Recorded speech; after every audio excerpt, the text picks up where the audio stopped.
en tant que fenêtre d'opportunité. Le FQE se veut également instance de questionnement de l'action gouvernementale par les opérateurs privés, mais aussi un point de contact entre opérateurs économiques du Congo et de l'Union européenne. Le FQE est donc une des manifestations de la bonne gouvernance qui exige la transparence, la subsidiarité, la concertation et l'obligation du gouvernement à rendre compte. L'accountability face à la diaspora congolaise. À l'inverse, le gouvernement y trouve les ingrédients de sollicitation et d'incitation de la diaspora pour sa participation à la reconstruction de leur mère patrie, la République démocratique du Congo.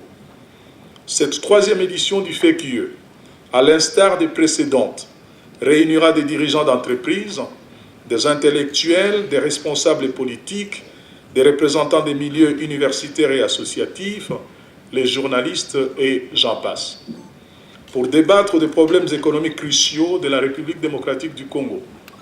Ce géant d'Afrique qui s'éveille engrange chaque jour qui passe des avancées notables. Son environnement économique connaît de profondes restructurations à travers des réformes courageuses. La stabilité économique a permis la réduction sensible du taux d'inflation.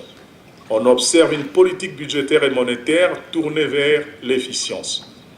La stratégie mise en place a à peine donné des fruits. Qu'en sera-t-il lorsqu'elle aura atteint sa vitesse de croisière et déployé son plein potentiel?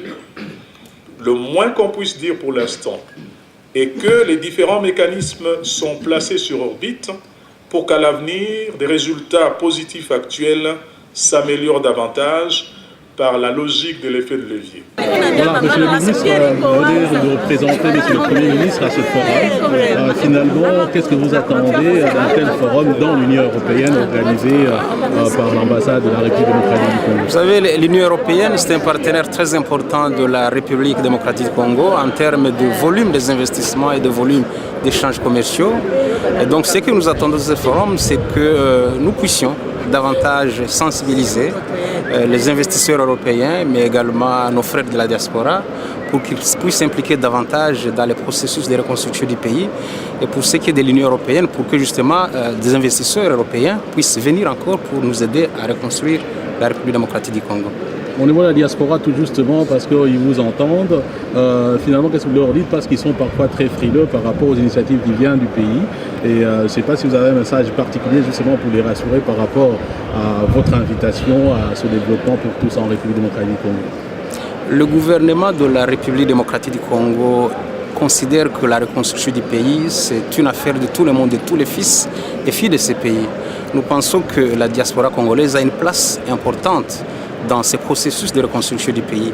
Voilà pourquoi nous les invitons. Nous pensons qu'il est temps de renouer les dialogues, de rétablir la confiance entre les deux parties et pour que nous puissions ensemble nous mettre d'accord sur les voies et moyens pour que chacun d'entre nous puisse participer à ce processus de reconstruction et de développement du pays. Je vous remercie. Merci.